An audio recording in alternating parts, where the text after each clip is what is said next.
Ok.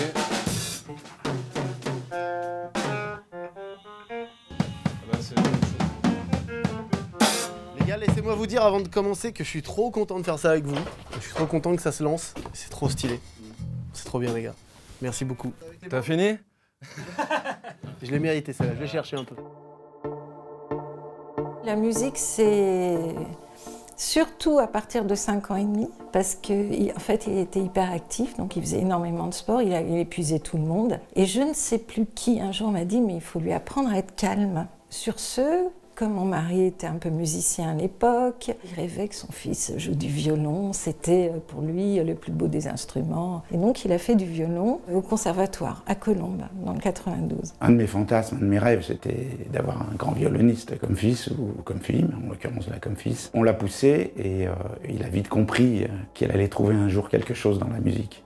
Et puis à 12 ans, au début du collège, il a rencontré des copains qui faisaient de la musique, qui jouaient de la guitare, Martin, enfin tous ses copains qu'il a toujours maintenant. Il s'est mis à la guitare et comme il avait une base de violon super bien assise, il a joué de la guitare je sais pas moi, en 2 mois. Mais quand David veut quelque chose, il faut savoir qu'il avait la guitare autour du cou, à table, au petit déjeuner, tout le temps la guitare, et il travaillait, il travaillait, il travaillait. Il n'a jamais arrêté après.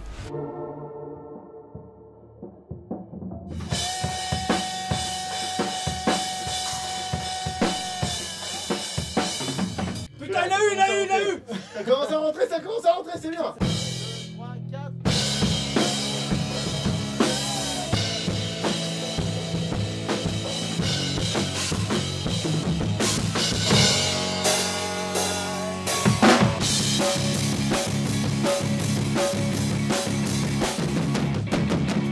Voilà. Merci à vous. Benoît, là, c'était le batteur de mon groupe de lycée. C'est ça qui est génial dans l'histoire. C'était vraiment la même chose. C'est-à-dire que là, je suis en train de reformer NOD, mon groupe du lycée. On se connaît depuis qu'on est au collège. Au début, on était des connaissances comme ça, un peu lointaines, et puis on s'est rapprochés petit à petit, jusqu'à ce qu'on se mette à faire de la musique ensemble vers la fin du collège. David, je le connais depuis... ça fait 25 ans qu'on se connaît.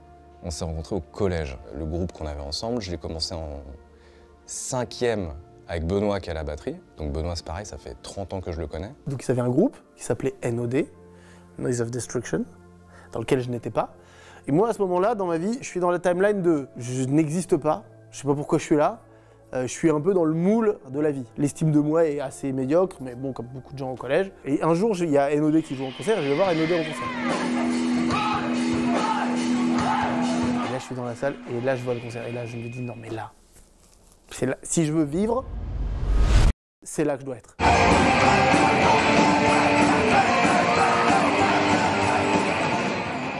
5 mois après, j'étais sur scène au même endroit, au cadran, avec eux. J'étais le mec là dans la fosse et je suis sur scène avec eux maintenant.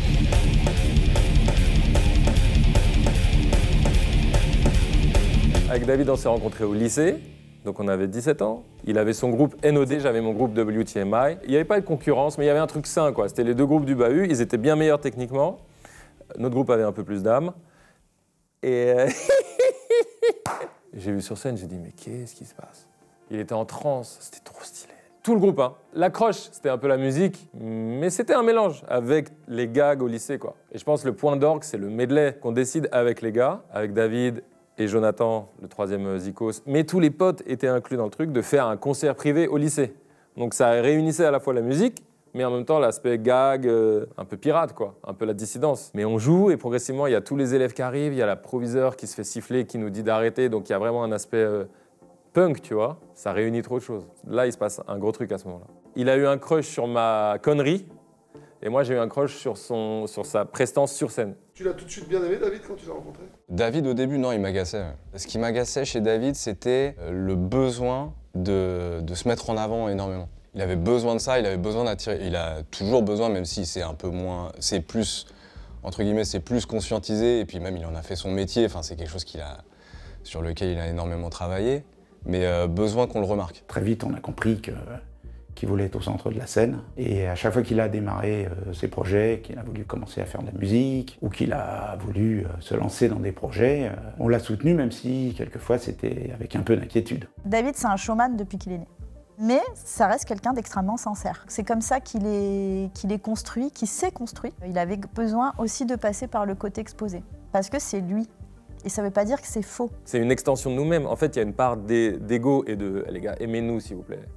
On a eu des lacunes à ce niveau-là, s'il vous plaît, aimez-nous. Donc ça, c'est la partie mise en scène qui n'est pas fake du coup, qui est juste, on va se filmer, hein, parce qu'on a besoin de recevoir votre gratitude. Mais ce qu'on va vous offrir, c'est nous, à 92%.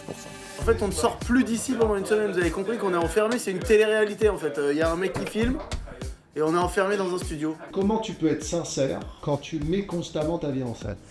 Là, on est dans le paradoxe et la contradiction de tout. On pourrait se dire, là, pourquoi il fait un docu, fais ta musique et c'est tout. Mais à ce moment-là, pourquoi je fais de la musique même? Du coup, pourquoi je fais pas juste un truc pour moi? En vrai, même revenons à la base. Si dans le fond, vraiment, j'étais en paix complète avec moi-même, je ferais pas des vidéos. Oublie vite le truc, normalement, c'est moi qui décide, ok? C'est mes yeux à moi là-bas, d'accord? C'est sur moi comme si je parlais à quelqu'un. Je vous embrasse, merci d'avoir été là. Je vous oublierai jamais. Trop, manque un peu de sincérité. Bisous, love. C'était faux. Impossible que ce soit faux, c'était puis j'ai vraiment parlé naturellement là. Tu peux couper ce monde, tu peux manger. Attends, j'en ai foutu partout. Je veux filmer tout parce que je veux que les gens voient que c'est vraiment sincère et authentique. Donc je me dis, la seule façon, c'est que je leur montre. Donc pour ça, il faut que je me montre et que je me donne. Donc je me dis, il faut surtout pas que je travaille avec les mecs qui ont l'habitude de me filmer sur YouTube. Je me dis, bah toi, avec ton intégrité, tu vas pouvoir poser un regard sur ça pour essayer de se rapprocher au plus de ça, sachant que par définition, le filmer, c'est pas naturel. Et là, c'est quelqu'un qui avait besoin de se fondre et que je ne remarque plus. Donc là, c'est Thomas, à savoir Elion, qui nous filme tellement souvent que quand il est là, sa présence ne me pose pas, j'ai pas l'impression d'avoir une caméra sur moi. Je suis le mec qui les filme partout, dans les vlogs, dans le studio, quand il y a des trucs en dehors. Mon job, c'est de le filmer tout le temps. Les gens, ils demandent souvent, et à l'époque, je comprenais est-ce qu'il est pareil, ce gars, dans la vraie vie que devant les caméras? Et en fait, les gens qui disaient ça, maintenant je comprends, c'est pertinent comme question. Quand je l'ai rencontré au tout début, j'étais vachement étonné parce que c'était le même en vidéo et en dehors.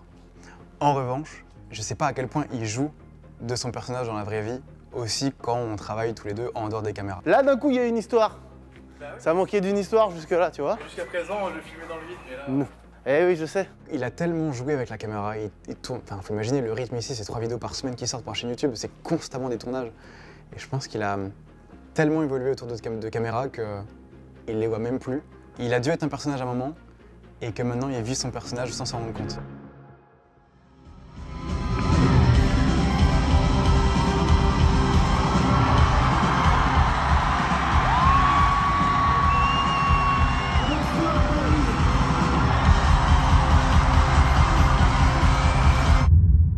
L'explication de pourquoi je fais ça aujourd'hui est forcément liée un peu à l'album d'avant, qui n'a pourtant rien à voir, c'est un peu lié.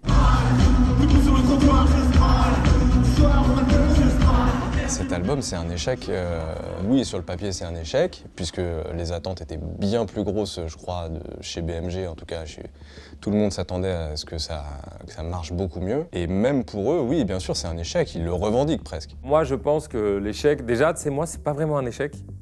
Il y a des trucs qui m'ont fait chier. La promo un peu forcée. Horrible pour moi. Ça, c'est la partie la plus dure à vivre. Et TikTok Girl, le bordel et tout ça, c'était très dur. Mais en vrai, les ventes et tout, je pense que ça me touche moins que David. Ça me tue la gueule. Sûrement le bad buzz que moi, j'ai le plus mal encaissé. C'était pour moi, la musique, c'est trop l'art suprême. Et donc me faire tuer là-dessus, c'était horrible. Dans la forme la plus aboutie, l'album ne devait pas ressembler à ça. Mais parce qu'il n'était pas lui. Musicalement, il était lui, mais... En fait, il continuait à dire des conneries. Les gens n'avaient pas envie d'entendre ça, en fait. C'est bon, les conneries, on les a dans les vidéos, il n'a pas besoin de les mettre en chanson. S'ensuit une tournée, pour le coup, hyper agréable, parce que rock, parce qu'on se renoue aux vraies valeurs, bref. Et en gros, on fait la dernière date de la tournée, et là, je me dis, mais attends, je comprends pas. Là, maintenant, j'ai plus rien en développement musique. Raph me dit, en gros, moi, je l'ai fait, c'était énorme, mec, c'était trop bien. Mais genre, ça y est, quoi, tu vois, j'ai fait mon expérience, et ça tue. Et moi, je dis, non, mais moi, je peux pas arrêter, là. C'est comme si c'était vraiment, alors là, vraiment pas fini la vie, comme si j'allais pas au bout de la vie, si je continuais pas ce truc-là. Et donc au début, je me dis merde, Raph veut pas, donc bah, ça s'arrête. Bonsoir. Bonsoir. Bonsoir. Donc se passent des mois et des mois et des mois. On est en plus à ce moment-là dans un gros marasme YouTube, on sait plus pourquoi on fait les choses, mais on fait. Régulièrement, les gens nous disent que ça pue la merde. Je suis même pas encore remis du shitstorm de l'album, qu'on s'en prend d'autres, donc ça commence à monter, on sait plus où on va. burn-out, stop. Et c'est là où je me dis, là, il faut que je fasse ma musique. Ça y est, c'est bon. Là, j'ai l'occasion d'aller plonger plus personnellement dans un projet. C'est quoi mon son? C'est quoi David en musique? Tourner, rock, guitare, revenir aux sources, aux trucs qui me plaisent vraiment, à ce que je suis moi, ça devient une évidence que c'est dans le monde rock metal. À ce moment-là, personne n'écoute du rock. En France, c'est vraiment le style le plus éteint au monde. Et en fait, je me dis, putain, c'est génial la vie, parce que c'est là qu'il faut que j'aille. Parce que ça, c'est moi. Je me dis, mais qu'est-ce que je vais raconter? J'ai la chanson de Zazie qui tourne en tête. En gros, on n'écrit pas quand tout va bien. Donc moi, je me suis convaincu que tout va bien, ce qui est factuellement vrai, mais j'ai omis à l'intérieur une part très intime et très personnelle, souvent inconsciente de ce qui allait pas. Et je suis là, mais je ne peux pas écrire, moi, qu'est-ce que je vais écrire? La première fois que j'ai écouté ces morceaux, j'ai détesté. Et j'ai été très honnête, je lui ai dit ça va pas. C'est-à-dire que musicalement, je trouvais ça énorme, mais au niveau des paroles, ça n'allait pas, mais du tout sur la musique. J'ai dit, allez, là, hop, tout ça, ça pue la merde. Ciao. Tu sais que tu as les bonnes personnes autour de toi quand ils sont capables d'être honnêtes comme ça. C'est dur d'être honnête avec quelqu'un. Et donc, lui, il était au max, le pauvre, il avait besoin d'aide, quoi. Donc là, tu lui as présenté Guillaume. Et à partir de là, il s'est passé un truc. C'est-à-dire que Guillaume, il a vraiment révélé ce que David voulait dire. Je vois un petit message WhatsApp, et là, je me plais et j'entends « Salut, c'est McFly de McFly et Carlito de YouTube, et je sais pas si tu connais ?» Moi, je fais un petit blague, je me dis, attends, mais ouais, c'est quoi ce délire? Comme il est vraiment à l'écoute de ce que je lui dis, moi je lui envoie mon histoire avec mes mots pourris, ça passe dans son filtre, et comme s'il restait que les petites pépites d'or. Et après, on pose, on travaille ensemble, il me propose des formulations, je les pose sur la musique, ça marche, ça monte, et là, ça y est, ça raconte exactement ce que je voulais raconter, mais en chanson. Mais il me faut un débloqueur. Sans lui, j'y arrive pas. Et c'est drôle, j'ai une anecdote pour le truc du frère, c'est vraiment caractéristique de comment ça fonctionne bien. Il a une relation particulière avec son frère, et il voulait écrire un truc là-dessus, sur cette incapacité, des fois, à avoir une relation avec quelqu'un qui a cette maladie et tout ça. Et du coup, je lis le texte qu'il m'a écrit, et c'est incroyable, genre, deuxième ligne, je fais, attends, j'appelle McFly, je fais, vas-y, mets-moi en visio, et là, je lui dis, regarde, viens, prends le texte avec moi, viens, regarde ce que t'as écrit, gars. Nana, Sacha, nana, je voudrais t'aimer comme un frère. Et je me dis, tu te rends compte, ça, c'est la chanson, t'as dit, tu veux t'aimer comme un frère, alors que c'est ton frère. Et là, tu sais, McFly, ah. Et du coup, on a trouvé un truc, ça faisait, viens, on se retrouve à mi-chemin, je veux t'aimer comme un frère, alors que t'en es déjà un.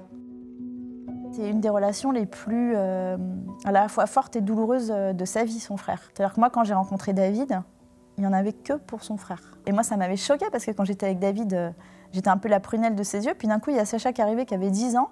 Et j'avais l'impression que c'était son fils. Ça m'avait bouleversée. J'étais là, mais c'est quoi cette relation que tu as avec ton frère?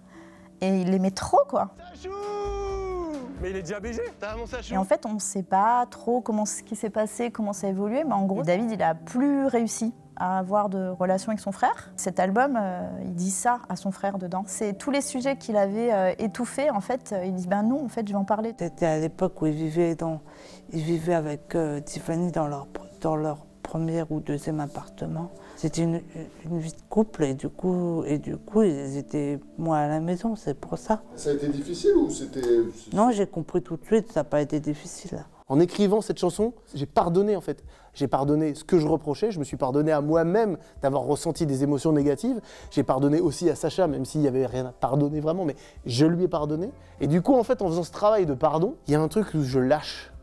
Et quand je lâche, bizarrement, allô, ouais, je voudrais faire mon stage, est-ce que je peux venir? Putain, le stage, ça se vient bien, je peux faire 2 semaines de plus, je peux faire 3 semaines de plus. Et puis on commence à se parler un peu plus, et puis en fait, il y a des trucs où on se marre. Et puis je me dis, bah merde, il est en train de se passer. Et puis on se retrouve dans un palace. Et on se retrouve dans un... Quand même, c'est magique. La seule lueur qui m'a fait avancer dans cet endroit assez sombre, c'est la petite lumière là que je tenais au bout d'une corde, de se dire, il n'y a que en étant authentique et honnête et en disant sans reprocher à personne les choses que je vais avancer dans ce tunnel noir que j'explore jamais. En avançant, en fait, avec cette méthode-là, ça fait beaucoup moins peur que ce qu'on imagine.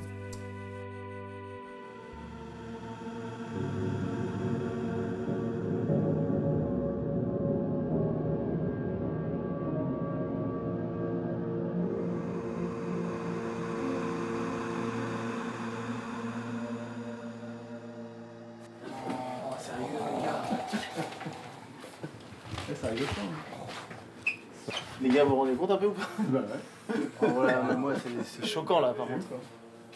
Ok, on peut aller. C'est où? Je sais même pas par où je vais. À droite.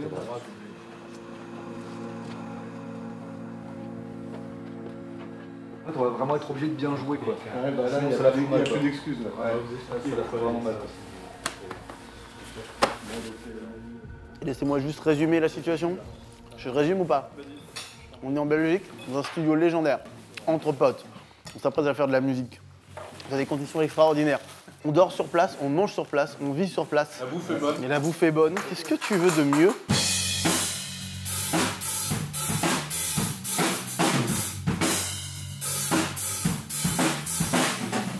Faire but du jeu là. La partie la plus compliquée à la drum, c'est le gros morceau de bêche là.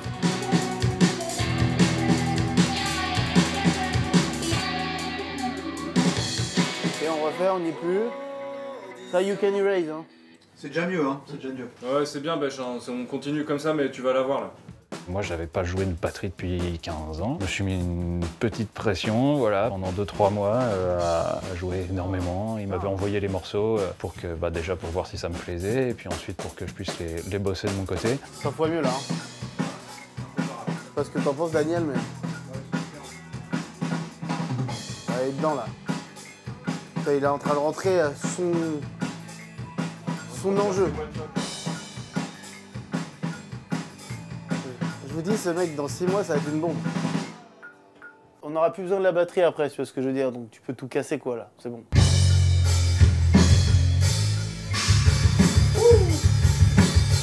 Une sorte de petite magie qui s'est créée, le fait de rejouer tous les 3 ensemble. Finalement, en fait, on se connaît par cœur. On a joué tellement beaucoup ensemble, on se comprend bien, en fait, musicalement. Donc ça a matché tout de suite et visiblement, il a eu le même ressenti. Elle n'est pas cassée, on peut continuer. Hein. Messieurs, on peut le dire, c'est la fin des batteries Bravo Bêche. Allez là, mais mets-toi debout, te mets pas dans le coin comme ça.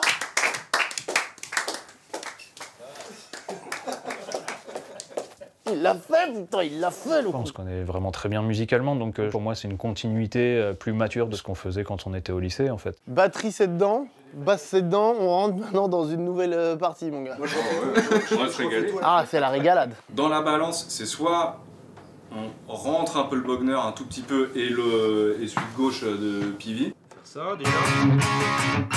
Dès que tu le baisses un peu, moi je perds ce qui m'intéresse dans le son. Là j'adore le son là. Mais il y a un côté un tout petit peu plus clinique quand il n'y a pas le Bogner, je trouve. Oui, c'est tout ce que je fuis dans la musique, vous me connaissez. C'est quoi vos avis différents? En gros, tout le monde est d'accord pour ça, sauf moi, en gros. Bien que le projet soit en son nom, il a quand même l'idée et l'envie, je dirais presque même le besoin, que ce soit une œuvre collective, en tout cas, qui sente une énergie de groupe. Il avait besoin d'une ambiance de groupe. Et ça, pour le coup, c'était très réussi. David, il fonctionne beaucoup avec le cœur, en fait. Et je pense que c'est aussi une des raisons pour laquelle je suis dans le groupe. C'est parce que le côté affectif compte énormément pour lui dans sa démarche. Son but, vraiment, avant tout, c'est déjà de sentir que humainement, il se passe quelque chose, qu'il y a une connexion. Si on n'est pas d'accord collectivement avec un choix à lui, je pense qu'il va vouloir mettre plus de diplomatie pour essayer de nous faire, en tout cas pour faire passer le message que, non, le choix, ce sera celui qu'il a arrêté, quoi. J'ai pas envie de les faire chier, mais je suis obligé de dire ce que je pense quand même. Tu vois, non, mais bien sûr, c'est obligatoire. Hein. Après, c'est le projet de Martin, donc vas-y mollo, quoi. On a des goûts, alors pas radicalement différents, mais on a des goûts très différents en termes de production et en termes de son. C'est ce qui fait aussi que ça marche tous les deux, même si on n'a pas du tout la même façon de jouer et pas du tout le même son. En fait, quand tu mets les deux guitares ensemble, il y a un truc qui se passe, qui est pas trop explicable. En gros, moi, je joue plus propre, et lui, il a plus une énergie et plus une intention. Et du coup, le mariage des deux marche très bien.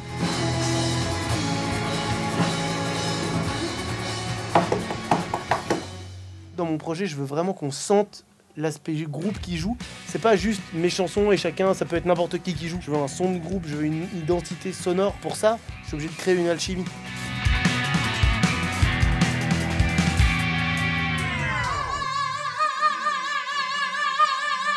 J'avoue que j'ai une petite presse à l'idée de chanter, donc il va falloir que je me dépressurise la gueule. Parce que là, j'ai le côté un peu imposteur qui revient. Voilà. Je suis pas la confiance, quoi, à ce niveau-là.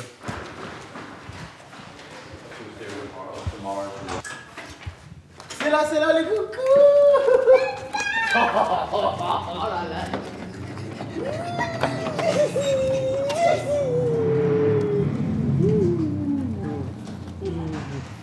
Oh, vous m'avez manqué. Oh, vous m'avez manqué. Oh, qu'est-ce que vous m'avez manqué. Non, je peux te voir un peu là. Votre petite énergie, votre folie, votre beauté. Oh mon Dieu. Comment c'était votre enseignement passé? Ça va? Il voulait absolument que j'y aille. Il m'a dit, s'il te plaît, viens, je veux que tu vois ça et tout. Mais en vrai, moi, j'avais rien à faire là-bas.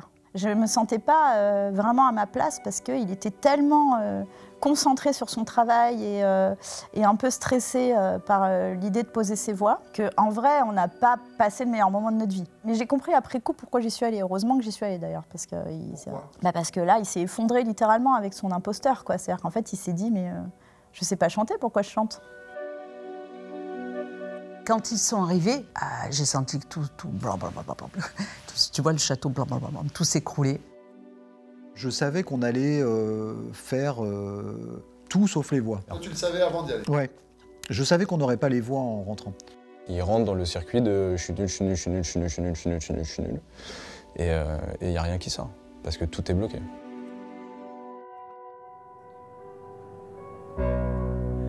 Grandissant, espérons perdre de nous.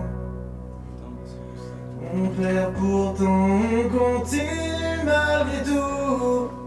En grandissant, on apprend à faire du mal, à faire semblant, à faire comme si c'était normal. J'en ai joué des tours pour encore brouiller les cartes, pour compliquer tout autour et moins souffrir de ce qu'on rate. Je suis pas sûr que cette écoute me fasse du bien, les gars. Vous pouvez pas écouter sans moi? Vous pouvez pas choisir sans moi? Prends-toi 5 minutes là. Prends-toi 5 minutes. Non, mais moi j'étais content. Là-bas, je suis bien, mais là, c'est pas bien. C'est à chier de merde et là-bas, ça va dans ma tête. Mais pourquoi tu te mets dans cette situation-là, David? Est-ce que j'ai vraiment aimé? En fait, je sais. Si j'ai bien des éléments de réponse maintenant que j'ai maturé dans ma vie et tout, mais pourquoi c'est la grande question? Pourquoi je me mets dans cette situation? Ça est extrêmement mauvais, donc je peux pas vous dire plus. Quoi, je vais mourir en me disant j'ai pas fait ça parce que j'ai pas osé? Je peux pas. C'est horrible, c'est-à-dire quoi? Je l'ai pas fait parce que j'ai peur de décevoir. La seule façon de vivre, c'est de passer ces trucs-là, quoi. Il faut le passer, il faut que je le passe. J'ai un mur devant moi, c'est un mur interne qui est intérieur à moi-même. La seule solution pour avancer, c'est de passer ce mur. J'ai pas compris le but du jeu. l'ICP, c'est très très grand, il y a plein de légendes qui y sont passées, ils ont tous les instruments du monde, il y a ce truc un peu de genre, t'es là-bas, il faut que tu te livres, quoi. Tout ce qui est pas bien, on peut le réparer. Ouais, ok. C'est toujours l'émotion qui gagne, de toute façon. J'ai essayé de l'aider, mais je sentais bien qu'on n'y arriverait pas. Je disais, si tu travailles pas tes voix de la même manière, tu vas te faire bouffer par la musique qu'on a fabriquée. Donc tes voix, il faut qu'elles soient travaillées. C'est un exercice qui est très difficile. Puis il y a un contexte aussi, sa famille était là, ses enfants étaient là. Puis il y a un truc où on a passé une semaine à enregistrer les instruments, mais vraiment dans le détail. C'était faire 15 fois les mêmes accords de 3 notes. On peut pas essayer de ce mix de Les Paul et télé? En fait, il faut que ça paraisse bordélique, mais que ce soit parfaitement joué. On peut pas essayer juste un mélange des deux? Oui, mais il faut que ce soit la même chose gauche-droite en fait, c'est ça le truc. Je devais venir pour travailler un peu, pour retravailler des textes, et en fait j'ai pas pu parce qu'en fait ils ont passé genre, toute l'après-midi à faire 3 accords sur 8 guitares différentes. J'étais refait avec la Rodecaster pour voir.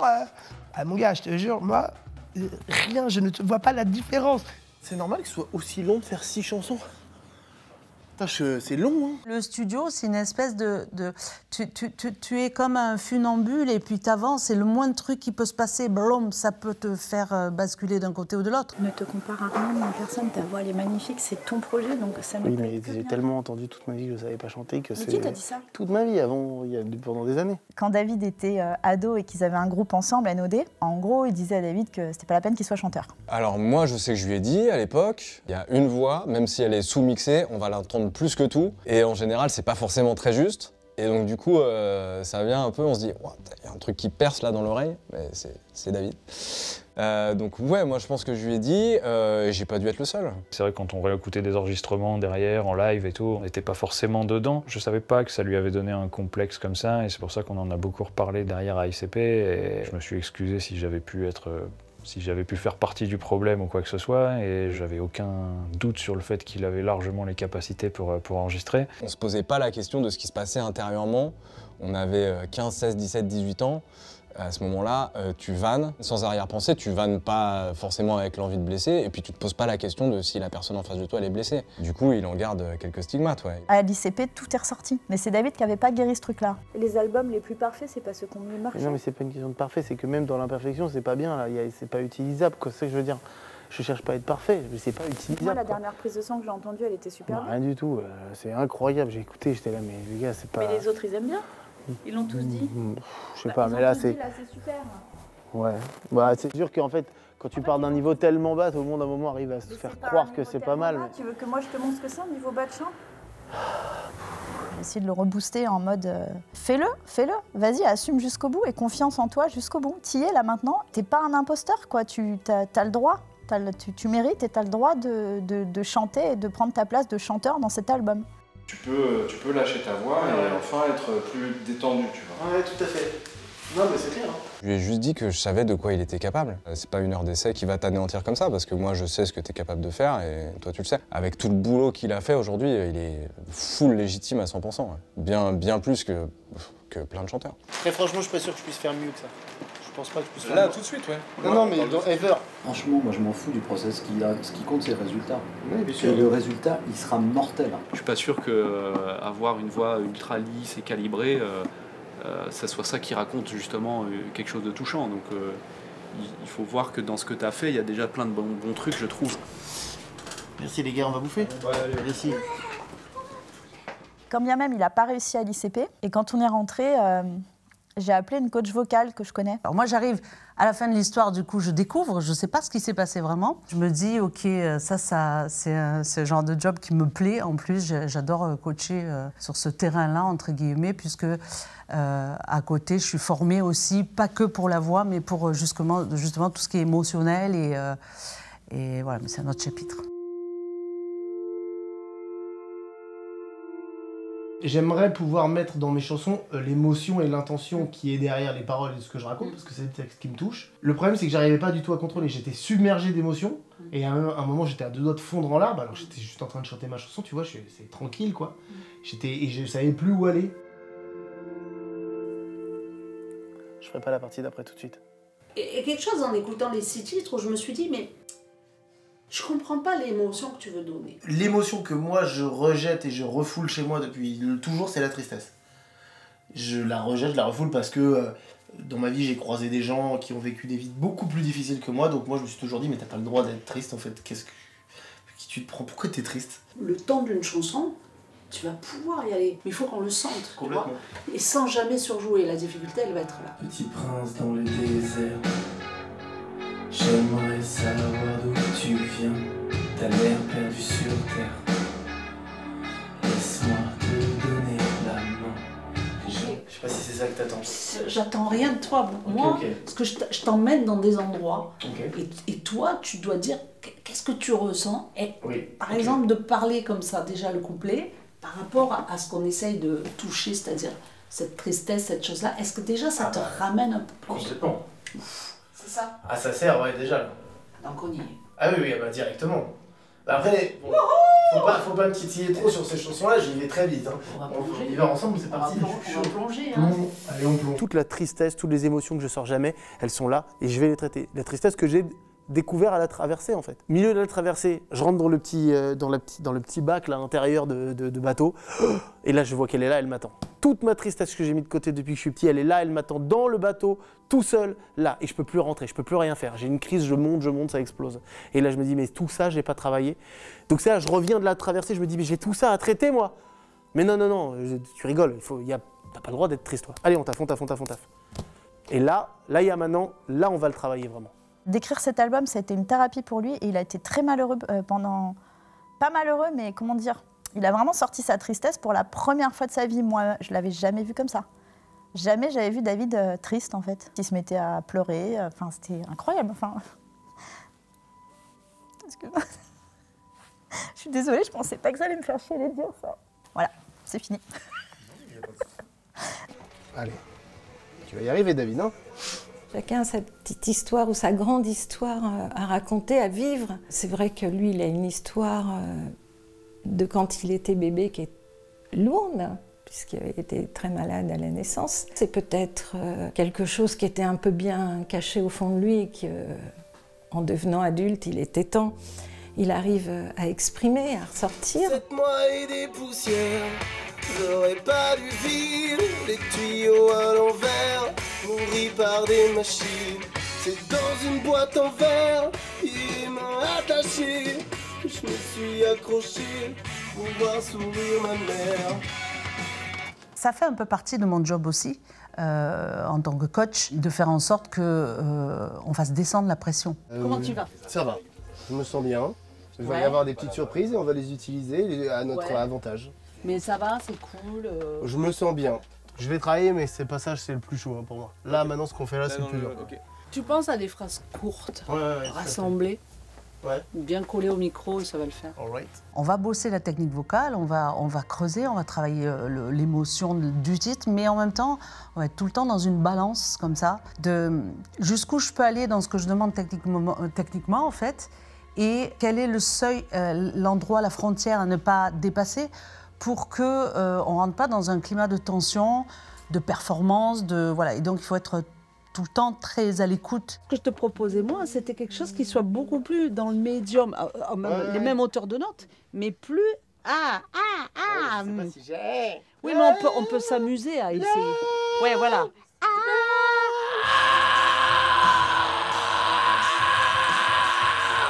Je sais pas si c'est bien dedans ou pas. Ça te défend, c'est trop lourd. Vas-y, j'en essaye d'autres, on va voir. Vas-y, let's go. J'ai adoré cette session de travail avec Jean et Daniel, parce que cette espèce de connexion qu'on avait, on savait tous exactement pourquoi on était là avec David. Une de mes envies, et chose qui est très importante pour moi, c'est de créer de l'harmonie, que tout le monde se sente égal, que tout le monde se sente bien, etc. Donc créer justement cet espace-là, pour moi, c'est ultra important, et du coup encore plus dans la création et dans l'enregistrement de la voix, parce que c'est ce qu'il y a de plus intime.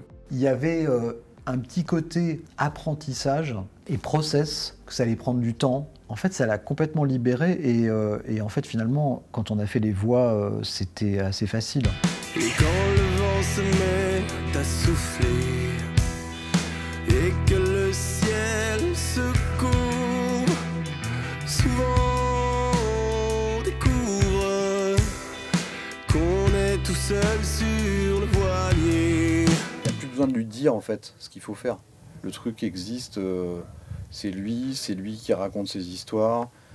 Il y a un truc qui est né, qui est très fort, très personnel. C'est dur d'être sur terre et de compter. Je vois celle-là. Tout le début de celle-là est mortel. Allez, bah, Une aventure solitaire, toi vivre à plusieurs. C'est une aventure solitaire, qu'on doit vivre à plusieurs. Et là, ça veut dire que, pardon, mais on est sur a la fin, tout là. rentré. Merci Agnès. Merci Agnès, c'est bien, t'as raison. Heureusement qu'il y a un peu d'énergie féminine qui s'exprime. C'est bien. Moi En non tout plus. cas, Franchement, on a quand même bien, Bravo. bien Bravo. travaillé tout. Hein. Les men. Putain, on revient tout. Hein. La chanson s'appelle Petit Prince. Tu peux lancer. C'est peut-être le truc le plus technique que j'ai fait sur cet album, c'est le moment qu'on vit maintenant là. C'est la clé. Il a une vraie pression sur comment cette EP va être reçue par les gens. Et là, il se dit, je peux pas me louper, j'ai besoin d'être hyper clair, hyper transparent. Il dit, en même temps, les gens prennent, c'est super, si les gens prennent pas, tant pis, mais c'est ça que je suis. Et en même temps, il y a évidemment quand même une partie de lui qui met beaucoup d'espoir dans le fait que les gens adhèrent à ce projet. Et c'est bien naturel. Évidemment qu'il rêve que ça marche. Je pense, hein, ça se trouve, il va me dire, mais t'es ouf. Mais disons que c'est un moyen de ne pas se mettre la pression. Parce que sur notre album, on se mettait la pression. Mais je pense que quand il dit ça, c'est une manière de se protéger, d'avancer tranquille, ce que je peux comprendre tout à fait. Il a ce truc de se dire, mais en fait, moi, c'est plus fort que moi.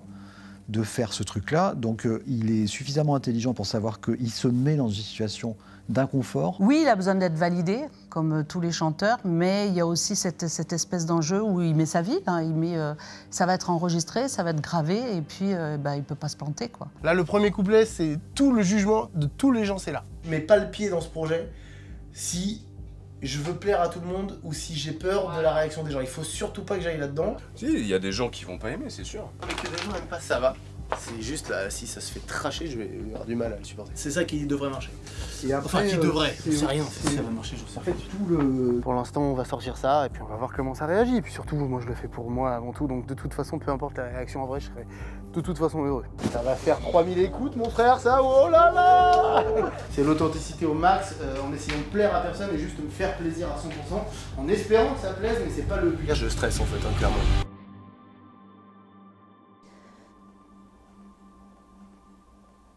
Je l'adorais ta chanson, j'en étais sûr que je l'adorais. Ça me fait plaisir ça. Je suis trop content que tu l'aies écouté.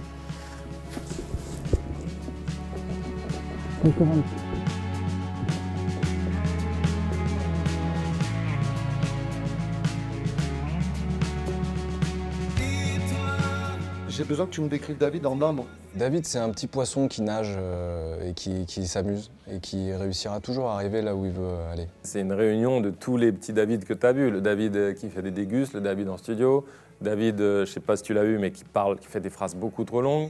Moi, j'ai eu je sais pas si tu l'as eu, la version du David muet, la pire.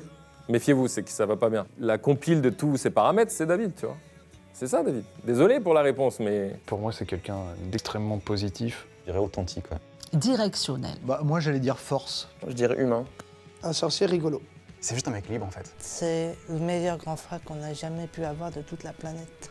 Puissant. Ah, c'est mon amour. J'en ai pas qu'un, hein.